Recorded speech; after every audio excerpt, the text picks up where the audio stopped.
Oi, Zé, tudo bem com você? Bora pra aula de física de hoje?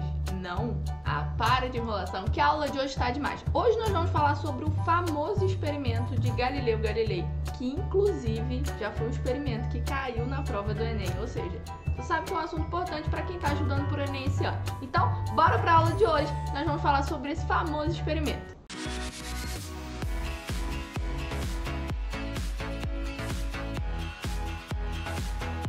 Zé, antes da gente começar a aula de hoje, deixa eu te contar uma novidade. Eu sei que nesse início de ano, muitos alunos estão começando a estudar para o Enem nesse mês de janeiro. E aí eu decidi ajudar vocês nessa reta inicial. Olha só o que vai rolar. Aqui no YouTube, toda semana vão ter 3 aulas novas e completas de física que vão te ajudar nesse início de estudo com física para o Enem. Então você faz assim, se inscreve aqui no canal para você não perder esses vídeos. Toda semana vão ter aulas que vão ter uma sequência para você poder acompanhar e poder evoluir um pouco de física aqui com as aulas do YouTube. Então não perde tempo não, clica nesse botão aí, se inscreve no canal para você não perder essas aulas. Bom, bora pro assunto do vídeo de hoje, que é o famoso experimento de Galileu Galilei. Esse experimento ele ficou muito famoso porque ele destruiu de vez o pensamento aristotélico. Por muitos anos a galera toda pensava como Aristóteles e acreditava nos pensamentos de Aristóteles como uma verdade. Aristóteles ficou muito famoso porque ele começou a explicar como que o movimento de algumas coisas aconteciam, como por exemplo a queda dos corpos e o movimento da Terra em relação ao Sol. Só que na verdade, Aristóteles estava errado. E aí foi Galileu Galilei que veio dizendo aí, explicando que Aristóteles estava totalmente errado. Só que Zé, sabe o que é o pior dessa história toda? É que você pensa como Aristóteles. A gente nasce pensando como Aristóteles. Você pode achar que não, mas eu tenho certeza que você pensa como Aristóteles. Quer ver? Eu vou te testar. Olha só, imagina comigo esse celular aqui, tudo bem? Ele tá aqui. Tenta imaginar que eu não tô segurando ele, tá? Imagina que ele tá apoiado aqui em alguma coisa aqui embaixo, tudo bem? E aí ele tá sendo sustentado aqui por alguma coisa aqui embaixo, beleza? Se eu pego a minha mão aqui e eu começo a empurrar o celular, você concorda comigo que ele vai começar a andar? E aí você empurra ele, ele vai andando. E se eu paro de empurrar? Ele vai parar, não vai? Vai. Então peraí, o que a gente tá entendendo é o seguinte, que se eu empurro ele aqui, ele se movimenta. Se eu paro de empurrar, ele para. É isso que acontece, professor. Beleza. Então você concorda comigo que faz sentido você pensar o seguinte? Peraí, se eu faço uma força e ele ganha velocidade, se eu deixo de fazer a força, ele para. Então quando não tem força, não tem velocidade. Quando tem força, tem velocidade. Faz sentido? Eu acho que você concorda com isso. Só que isso aí é o jeito de Aristóteles de pensar. Aristóteles acreditava que força e velocidade estavam diretamente associados. Para você ter velocidade, você precisa aplicar uma força. Para você não ter velocidade, ou seja, velocidade ser zero, você não tem uma força sendo aplicada ali. Isso é o jeito que faz sentido na nossa cabeça. E você concorda com isso. Só que não é bem assim que acontece. E foi aí que Galileu Galilei veio mostrando que isso não era desse jeito. E o experimento dele ficou famoso por destruir essa relação entre força e velocidade. Eu vou te mostrar como é que foi esse famoso experimento. Olha só, Zé, aqui eu tenho aqui a representação do experimento que Galileu Galilei fez, tá? E o que nós temos aqui? Olha só, ele pegou uma rampa, tudo bem, uma rampinha aqui, um plano inclinado, tudo bem? E aí ele botou uma bolinha no topo desse plano inclinado, beleza. Só que aí, não satisfeito com isso, ele falou assim, cara, eu vou botar um plano inclinado aqui, e do outro lado dele, na outra extremidade, eu vou botar ele também aqui, um plano inclinado aqui. Aí ele falou assim, vou pegar uma bolinha e vou polir ela ao máximo. Né? Ele começou a polir ali e deixar ela bem lisinha. E aí ele soltou essa bolinha. E aí a bolinha começou a descer, né? Ele começou a descer. E aí ele percebeu que conforme a bolinha ia subindo aqui do outro lado do plano inclinado, ela subia até uma altura, só que ela queria chegar aqui no alto. Aí ele falou assim, cara, peraí, vou polir mais um pouco. E aí ele ia lá e polia mais ainda a bolinha. Aí ele fazia a mesma coisa. Soltava essa bolinha aqui desse ponto mais alto, deixava ela rolar e via que ela alcançava cada vez mais uma altura maior no outro lado do plano inclinado. Aí ele falou assim, peraí, vou polir mais um pouco. Aí ele ia lá e polia cada vez mais. Repara comigo, Zé, que quando ele tá fazendo isso, quando o Galileu ia lá e polia cada vez mais a bola, a superfície, ele estava diminuindo os atritos entre a bola e a superfície. Então ele fazia isso cada vez mais para diminuir o atrito. Até que chegou o momento que Galileu percebeu que ele poliu tanto, que ele diminuiu tanto o atrito, que foi suficiente para a bolinha descer essa altura H e quando chegasse no outro plano inclinado aqui do outro lado, ela alcançava a mesma altura que ela tinha do início. Só depois de alcançar essa altura é que essa bolinha ela voltava a descer o plano inclinado. Então, Galileu percebeu que quando ele diminuiu o máximo o atrito, o movimento ele tinha a tendência de voltar para a altura do início. E ele achou isso muito curioso. E ele pensou assim, cara, será que isso acontece para qualquer altura? Vamos ver. Aí o que ele fez? O cara foi sagado. Ele falou assim, cara, eu vou descer mais um pouquinho esse plano inclinado aqui assim, ó. Tipo assim, ó, vou tombar ele mais um pouquinho assim pro outro lado. Vamos ver o que vai acontecer? Aí ele fez a mesma coisa, ó, soltou a bolinha lá desse plano inclinado aqui no ponto mais alto, deixou ela rolar, ela rolou, e aí ela veio subindo esse outro plano inclinado aqui até chegar nessa altura máxima. E aí quando ela alcançava essa altura é aí que ela começava a descer o plano inclinado. Ou seja, independente da inclinação que tivesse o plano inclinado, a bolinha sempre ia buscar voltar para o estado inicial dela, voltar para a altura inicial do movimento.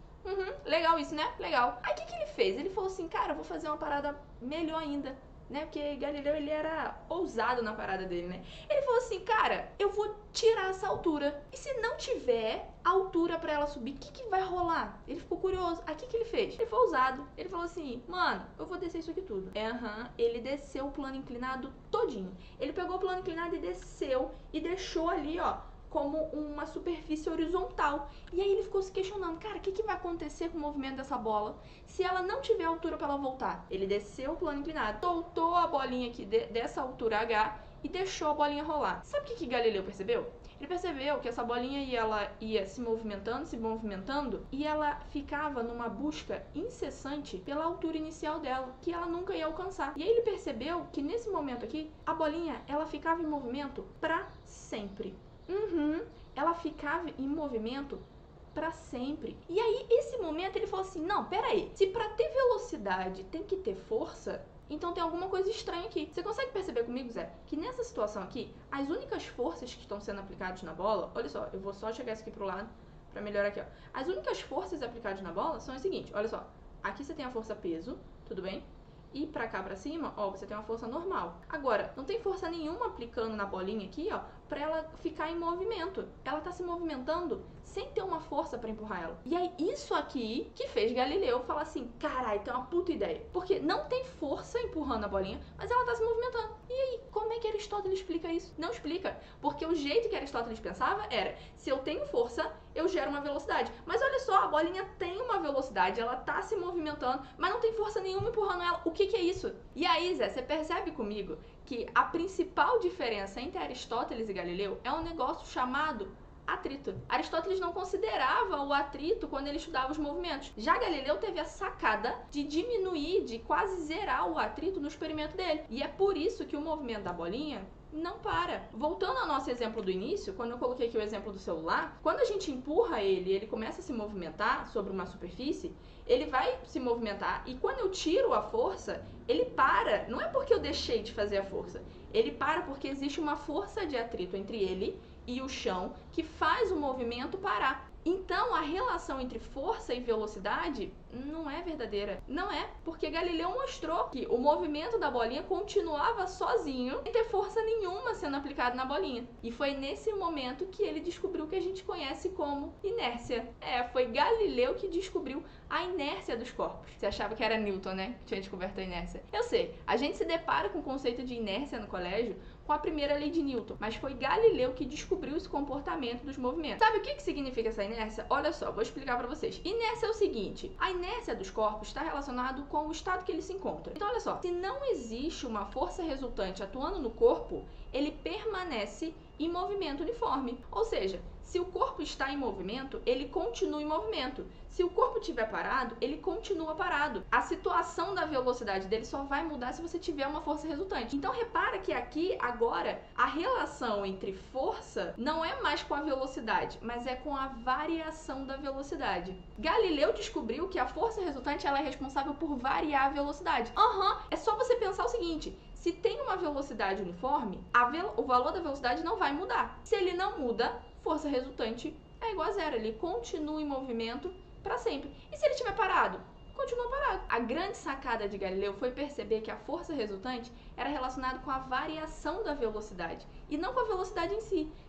Porque se não tem variação da velocidade, o corpo está na inércia. Ou seja, se ele tem uma velocidade, se ele está em movimento, aquele movimento continua com uma velocidade constante para sempre, até que, se agir uma força resultante sobre ele, aí aquela velocidade pode zerar, aquela velocidade pode aumentar. A mesma coisa você pode pensar ao contrário. Se um objeto está parado, se não tem força resultante atuando sobre ele, ele vai continuar parado. Então repara comigo que com esse experimento de Galileu, a força resultante passa a ser relacionada com a variação da velocidade. E a gente sabe que variação da velocidade tem a ver com a aceleração. E aí nesse momento aqui você deve estar pensando na famosa lei de Newton, né? Que força resultante é igual a massa vezes a aceleração. E você está certa de relacionar com essa lei da física. A segunda lei de Newton nasce exatamente desses conceitos de Galileu, onde a força resultante é relacionada com uma variação da velocidade e não com a velocidade, como Aristóteles pensava. Você pode ter velocidade sem ter força resultante, mas você não tem variação da velocidade sem ter força resultante. Zé, essa foi a aula de hoje, eu espero que você tenha gostado. Peraí, não vai embora não. Deixa eu te falar uma novidade que vai rolar esse mês. Esse mês eu vou abrir as inscrições para a turma particular de física, a TPF 02, para a gente estudar a física para o Enem. Você pode ter aula de física comigo ao vivo toda semana, além de todo o suporte com lista de exercícios, resoluções, questões, simulados, muito mais. Todas as informações para a inscrição dessa próxima turma eu divulgo lá no meu Instagram. Então me segue lá, @AnaLeticiaFísica. Lá eu divulgo quando as inscrições abrem, todas as informações que você precisa saber para entrar para a próxima turma. Então me segue no Instagram para você participar da próxima turma e poder estudar comigo física para o Enem. Zé, um beijo e até a próxima aula.